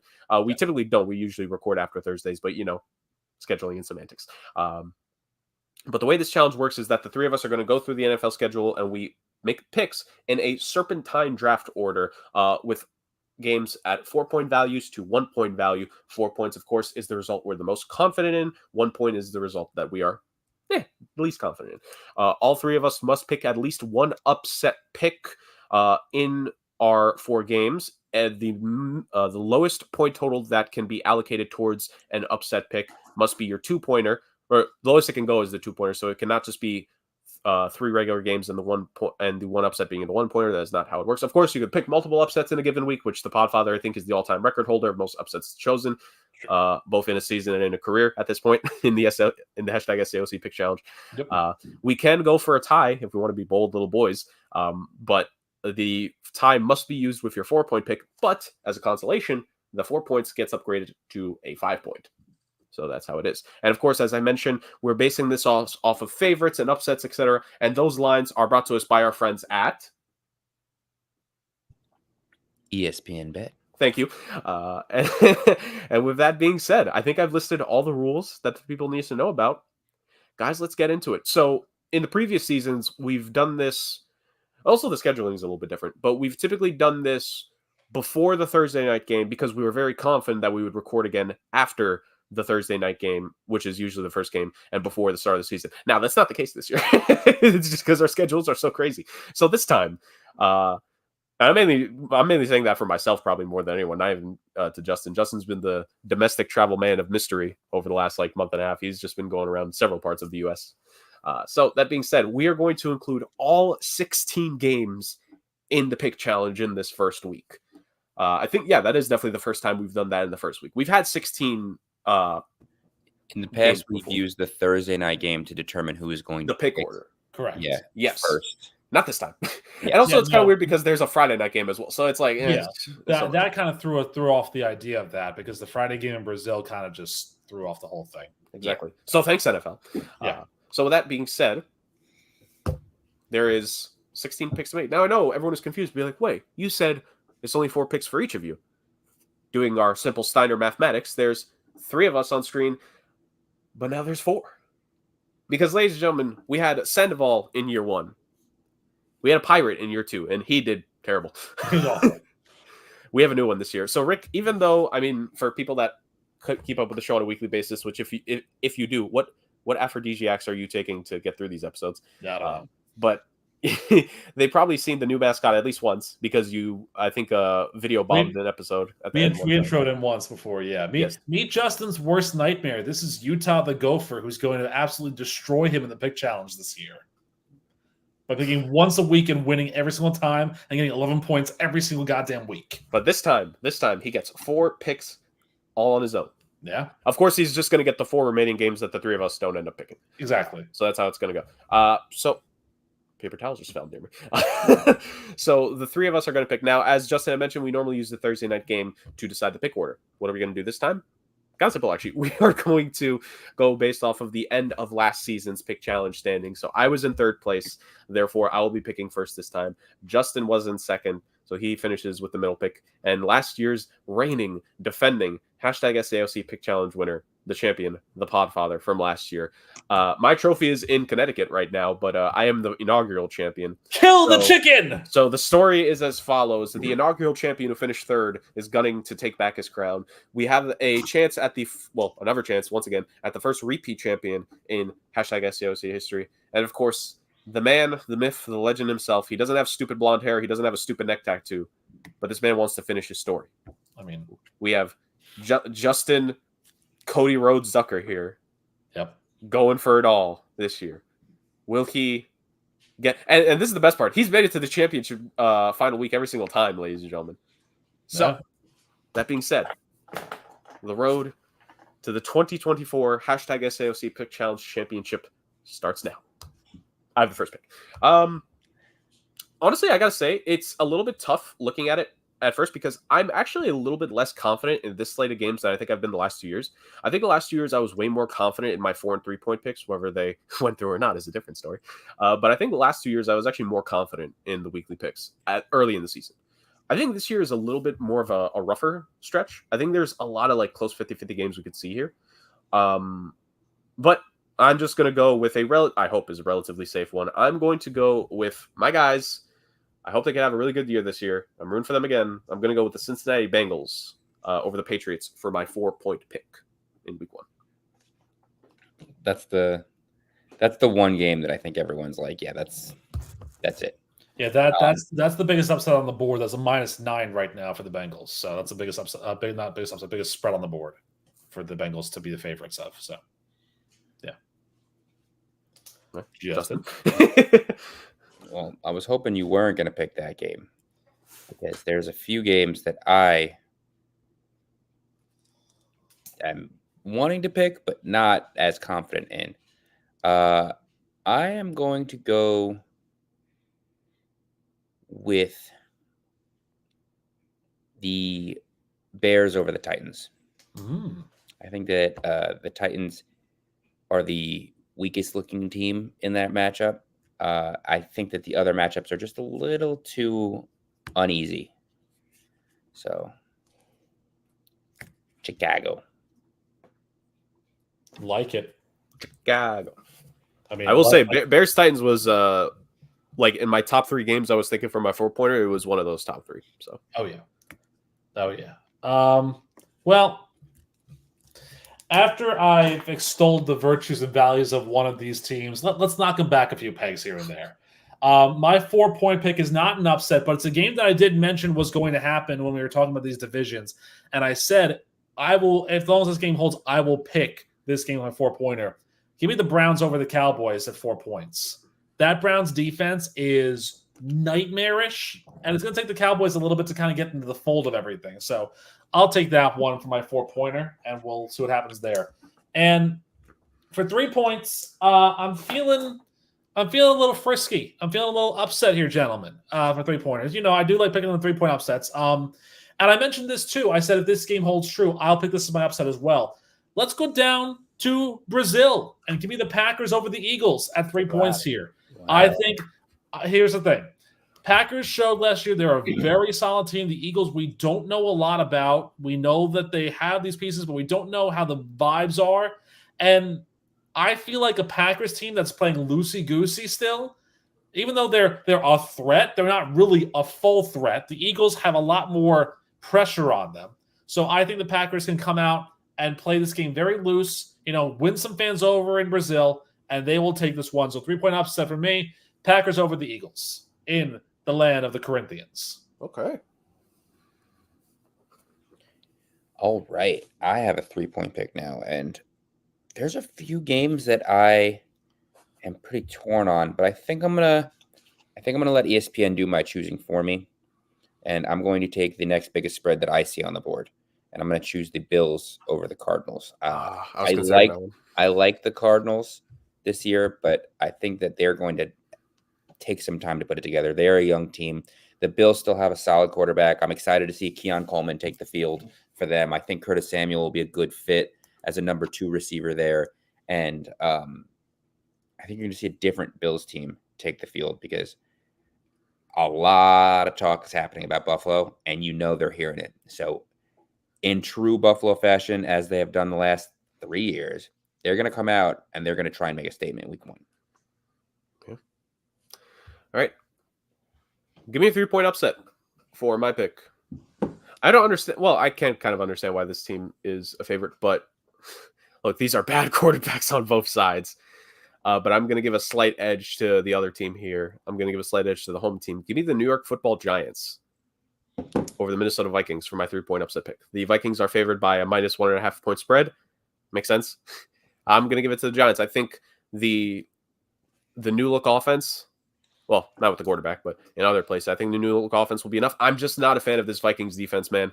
I think they've lost a lot. I think they're extremely young in certain spots. I'm not a fan. I think this Vikings defense is going to bend a lot throughout the season and probably break a few times too. So I have the Giants as my, and also I'm like the Giants. That Giants defense deserves a lot of credit. Like I think that Giants defense is extremely good on paper. I think they're going to make Sam Darnold have a really tough game to say the very least. So Giants are my 3-point upset pick. For my 2-point pick, look, you don't like everyone you go to war with. Uh-oh. But sometimes you need to look at an enemy and be like, you know what? We have a common purpose here. Trent Baalke? This team has every reason to want to win this game and start 1-0 because it'll be a good start to their season. And I have every reason to pick this game because the team that is facing them is just not that good on paper. Give me, I'm trying to choke down bile for this. Give me the New Orleans Saints with my 2-point pick. Interesting. Yes. Okay. As I've said, I'm not a Derek Carr fan. I'm not a Dennis Allen fan. Yep. But they better beat Carolina. Because if they don't, fire them both on the spot.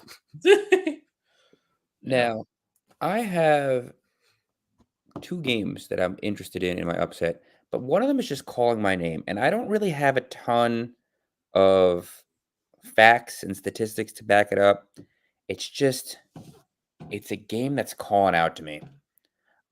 And don't get me wrong, the Sirens have called me before and taken me to the grave. But I'm gonna stick with my gut here. I'm gonna choose the Broncos over Seattle. Okay. I think Bo Nix has a really good week 1. I like the weapons they have there. Their run game is very good. Seattle has some issues with big plays, the same way the Cowboys did. I think it's a little different, but it's something that they're going to have to clean up. Brand new head coach. I think the Broncos take week 1.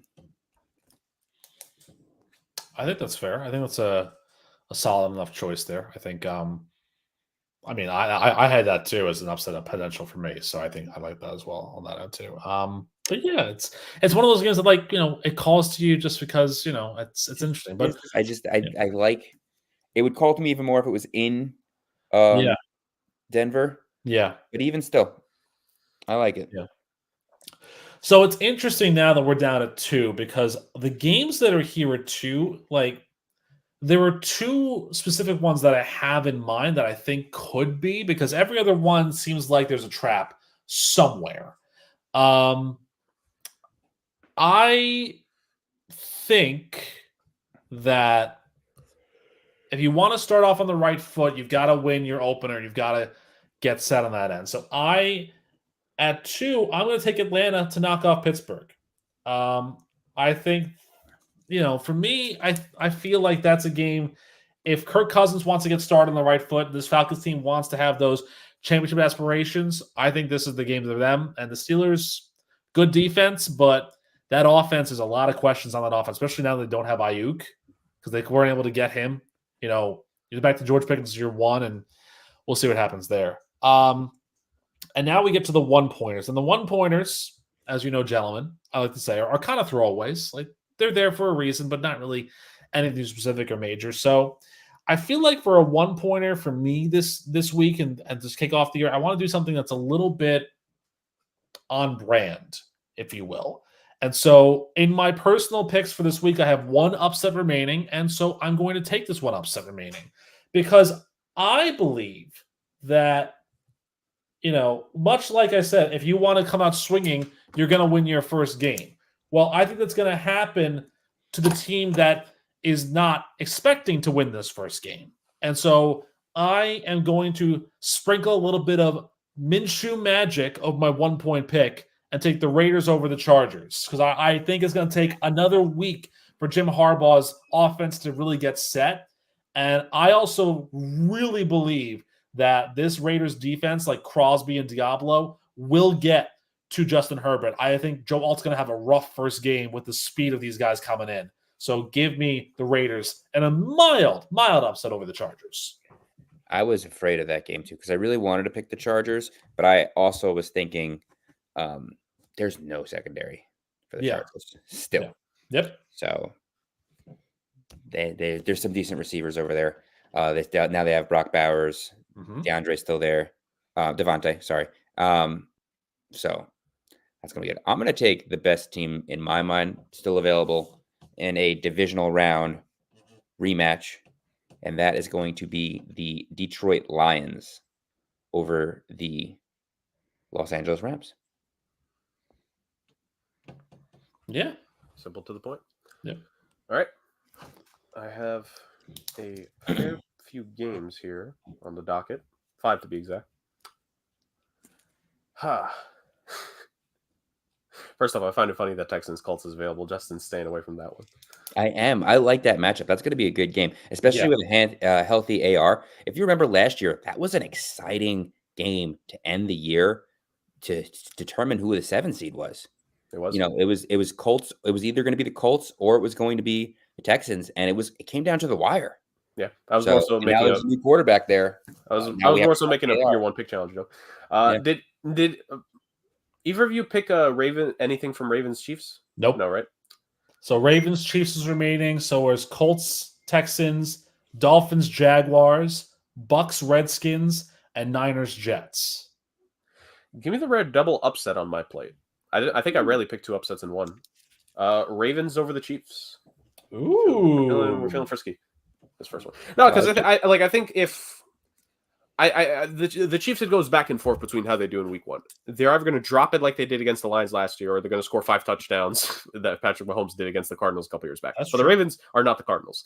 Now I think there's I always think again it's motivation over stuff like that, and I think a highly motivated Ravens team wants to make a statement early. And what better chance are you going to get than making a statement against the 2-time defending Super Bowl champions ultimately? True. Whether this game, I know it's in Kansas City, but I think this would have been my thought, whether it's in Kansas City or Baltimore. So, boom. First game of the season decided. Done. So that means that you're going to be watching on Thursday while the rest of us are, sleeping and not. So, lots of fun there. Dude, I'm going to be on my laptop that entire day. Okay. Well, I'm just finishing up the logging of the final picks now, just so we have everything kind of squared away on that end. And I will say that there are currently 2 upsets being taken by our mascot on the board here. So the only one who's not really pulling any triggers right now is Justin, actually, which I think is really interesting to say the least here. I think Justin is going to go for the safe approach within the first month of weeks here.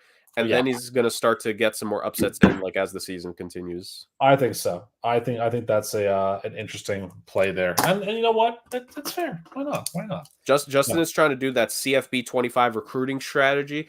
Put in points at a time, and once you hit weeks 8, 9, and 10, that's when you go hard sell, send the house. You bring the recruits in, and you're going to build up your 1-star program in the MAC into a 3-4-star team that you're going to move to the Big Ten in 5 years. So UMass basically is what he's trying to be. or Buffalo. Buffalo, that's true. Sure. All right.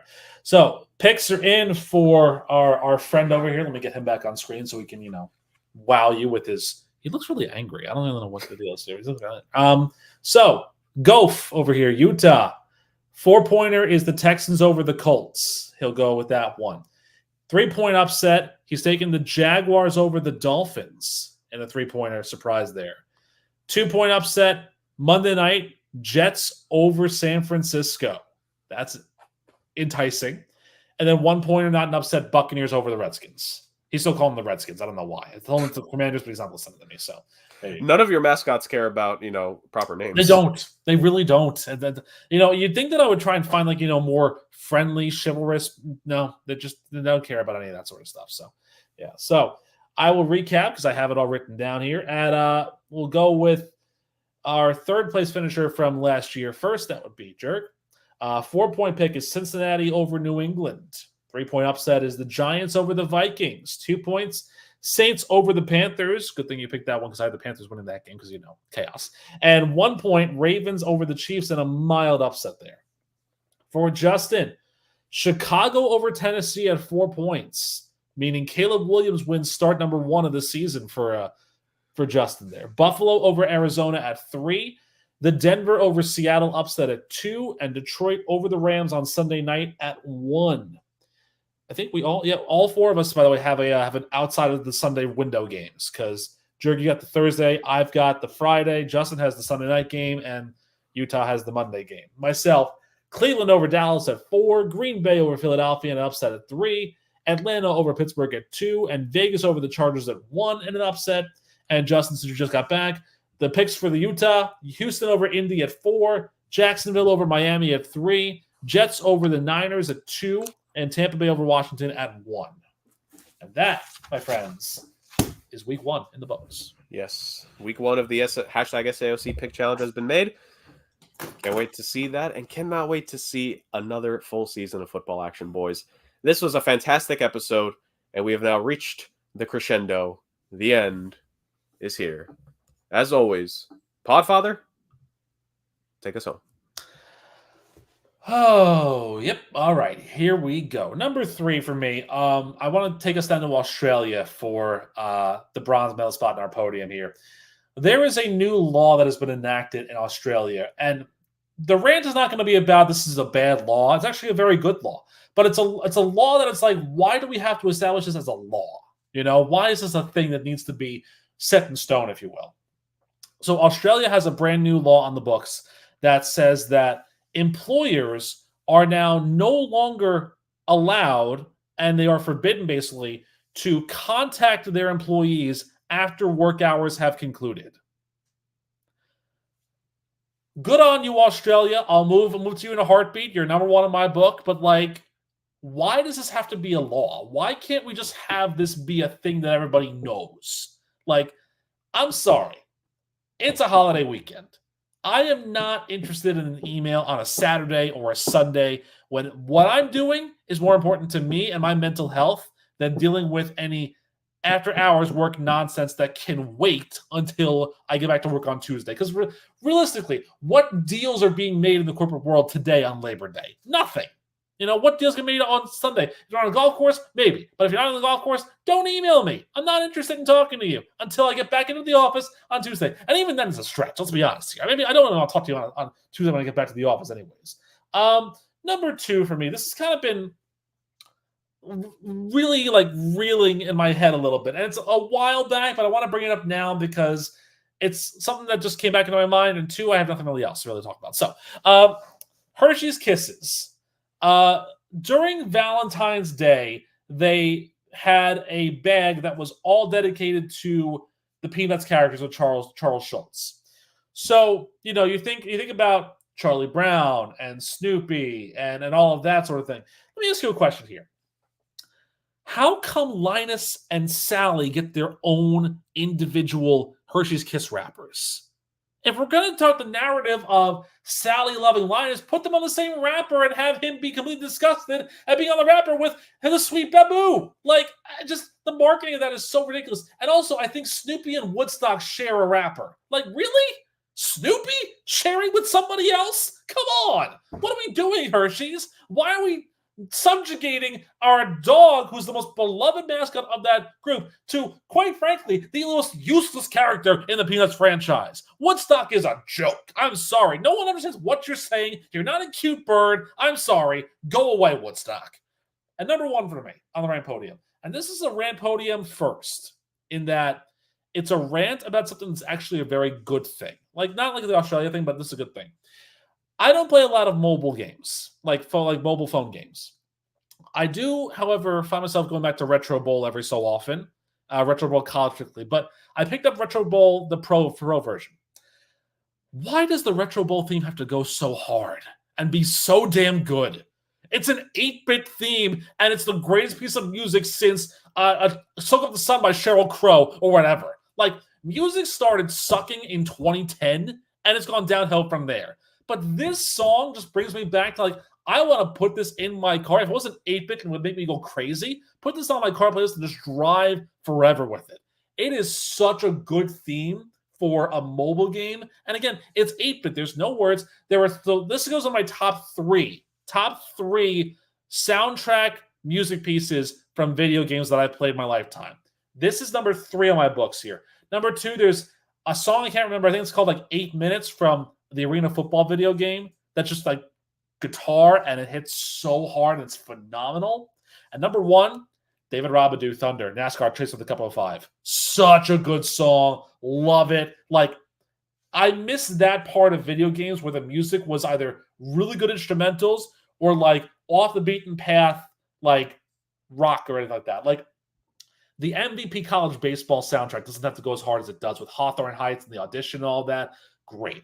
SSX with autopilot off and with yellow card, love it.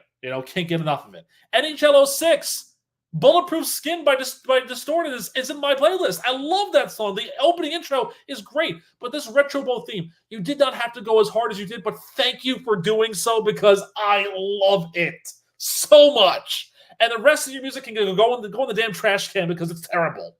This is what I want for the rest of my life. Just good, solid music that I find in random places. Like, just give me more of that. More of that, and less of the other stuff.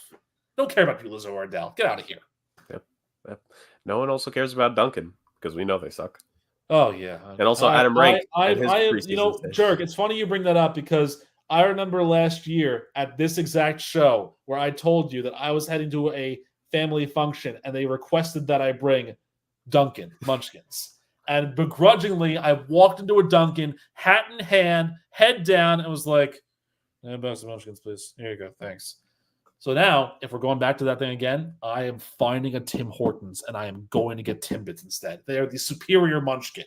Much better than any damn Duncan Munchkin there is. So with that being said, ladies and gentlemen, we are all set and ready to go for this 2024 NFL season. Playoff standings and playoff predictions have been made. The pick challenge has begun. Rick's ranting will only get more rantier as the season goes on. Yeah, it's a word, I think. And ultimately, this is all going to lead to the championship of them all. No, I'm not talking about the Lombardi Trophy. I'm talking about the hashtag SAOC Pick Challenge Championship final that we will have for a third year in a row. Before we get to that, of course, we have a full season to react to. Are we going to lose faith in teams? Are we going to hype up teams? New players that will break out into this league and stars that may not be as good as they used to be anymore. It's going to be another season of amazing football for the NFL in 2024, and it's going to be another season of fun football and chaos for your favorite NFL podcasts out there. Thank you so much for joining us this week, and we will see you guys next time when we get to recap Week 1.